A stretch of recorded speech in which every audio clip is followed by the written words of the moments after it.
So we're going to get started, even though we know that some of you have to go down to the facilities, to the comfort station, as my friend calls it. And I hadn't seen this movie for a long time.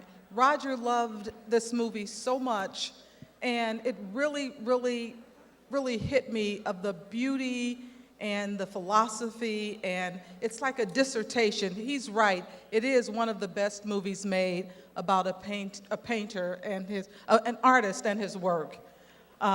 Before I bring out Nate and David Poland, we have I would like Nate to actually come out first, because to give him the pleasure of presenting a golden thumb to his daughter, Sophie Kohn, for a beautiful, self-assured first film, and Feike Santbergen.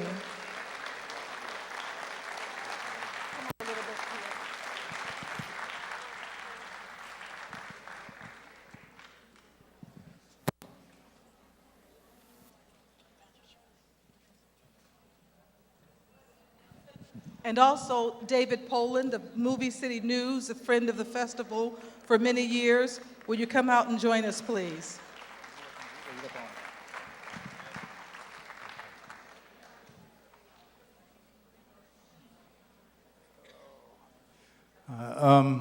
As Chaz says, we only have a few minutes because we talked too long at the beginning of things.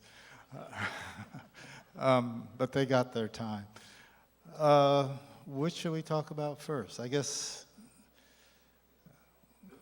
I will say, for me, the thing I thought about while I was watching this last movie, and actually the last 2 days, is that these first 4 films, I kind of feel almost like Roger was taking this audience through non-traditional narrative in a way. And as you go through the rest of the festival, there are a lot of really fine films that say a lot of things, but none are as non-traditional as Malick, as Paul's work, as Paul Cox's work in this film, and even the shorts. Your guys was a little more traditional than Grace's, but they all seem to be about feeling. I mean, as film critics, we're about thinking a lot, and I think Roger seemed to want to start this off with a lot of feeling, a lot of emotion.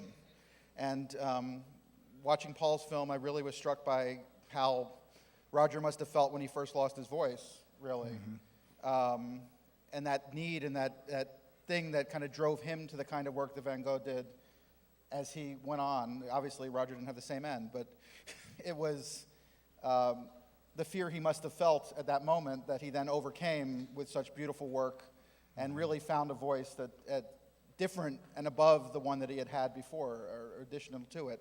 And Malick, of course, was the end of his career as well.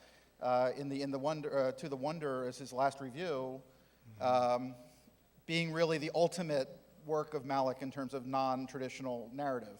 Yeah. So it all kind of felt like it was all part of one big voice. I mean, Paul Cox would, when asked to talk about his documentaries versus his fiction films, always says that he doesn't make documentaries or fiction films, he makes films. And this film, complete with reenactments, which most documentarians would consider heresy, works. You know, it falls in that middle ground. You guys are inspired by Paul Cox. I'm sure you're inspired by this film. How did you react to Vincent? Well, being Dutch, you know.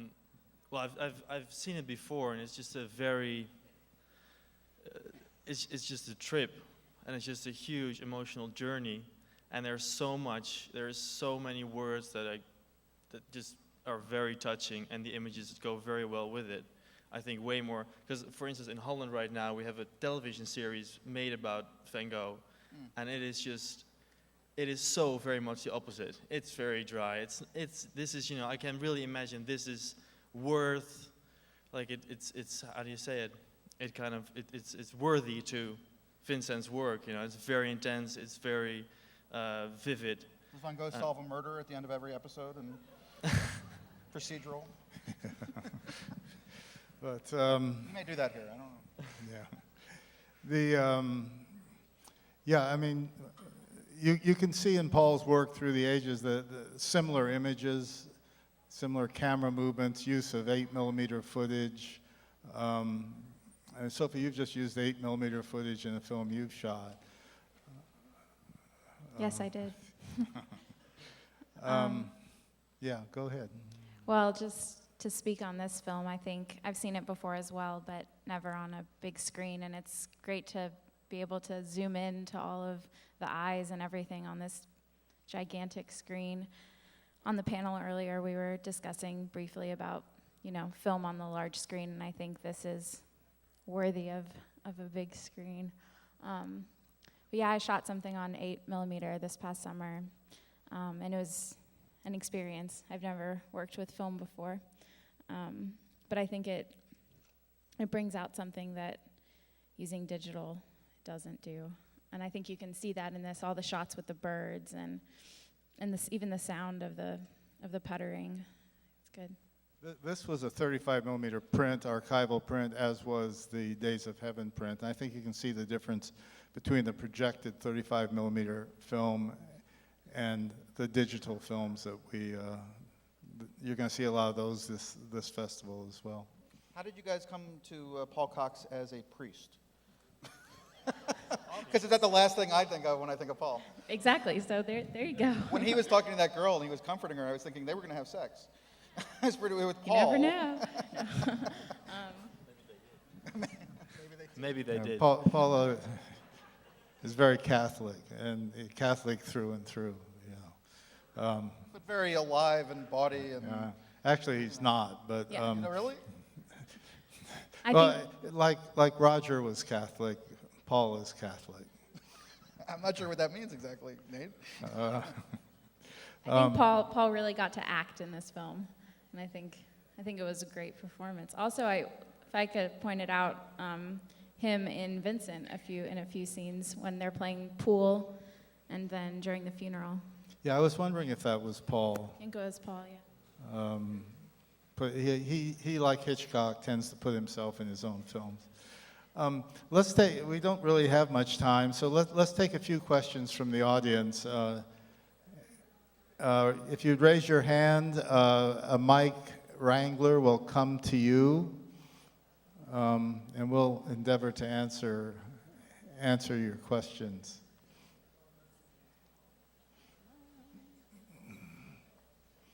Assuming there are questions.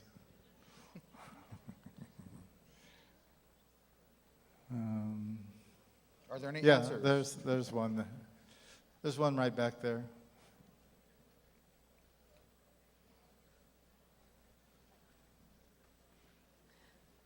Hi, I loved your short film to music, and coming from a family with a lot of musicians in them, I can appreciate the magic and the healing aspect of music.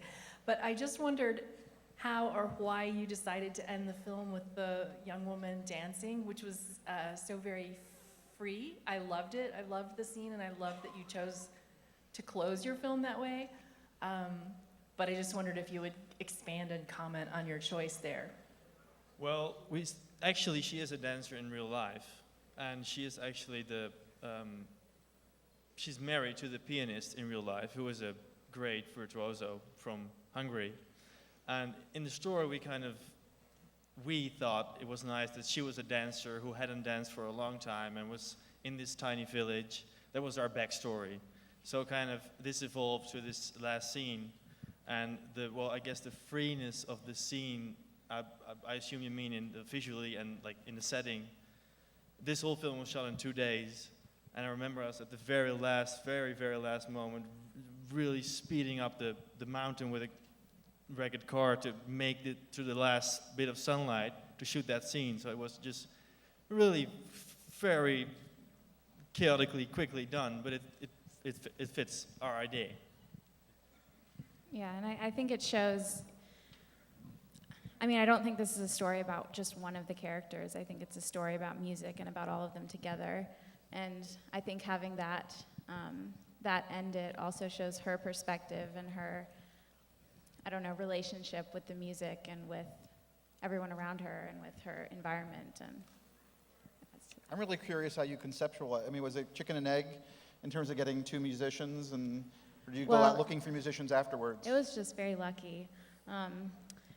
Tomasz and his wife Henriette, the characters in that's their real names, but played both characters in the film, were going to visit Paul's house in Provence the same weekend that Feike and I were going to be there.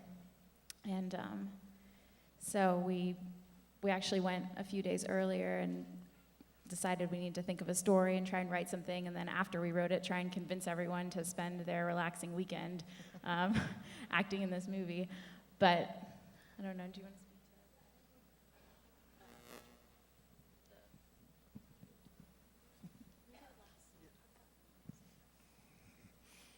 The Yeah, right. Because actually, we wrote it very quickly and on the spur of the moment. And actually, the actual piece that they play in the end, which is An die Musik from Schubert, which is to music, means to music, and it has lyrics that says something like, "Oh, lovely art, how often have you kindled my heart to warm love? I thank you for that." It's really an ode to music. And actually, the actual idea to play that piece of music in the end came from, I think, the owner of the house where we shot it. Because we were just constantly, talking about what we were doing, how this was growing, and what it was about. Because we kind of knew it was about the healing power of this music, but we never thought of actually using that song. So it came together perfectly to play that. The part that he's playing the lute to is what would normally be sung, where the lyrics are normally sung. And the pianist and the lute player were trying to think of a song that would work for both the piano and the lute together. And then the lute player's wife said, "What about this song?" And the lyrics were the embodiment of the story, so it worked. It wasn't easy, though, to have two musicians in such a really short time get together, and really high-level musicians to work together. That was actually it was funny. Okay. But it worked. I think we just have time for one more question. Do we have a question? You guys really put a show on in the barn then. You were like Mickey and Judy. you got excited and you came up with something, you did it quickly. That's very impressive. Thank you. To have something this permanent, that feels this permanent, so quickly come together is great. We had good company. Yeah, we have a question here. At the end of Vincent, I was surprised to see it was shot in Australia and Europe. So was it several different countries of Europe, and why Australia? Or why the combination, I guess? Well, Paul is Dutch. He's from Holland, but he's lived in Australia for 35, 40 years. And so I would assume that most of the staged material was shot in Australia, whereas he still has a house in Holland. I suspect the stuff in Holland was shot there. The stuff in France obviously was shot there.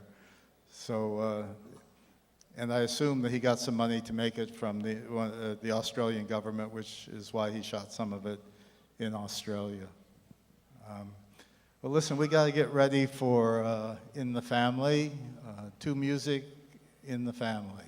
But thank you very much for sharing your film with us. Thank you. And we appreciate it.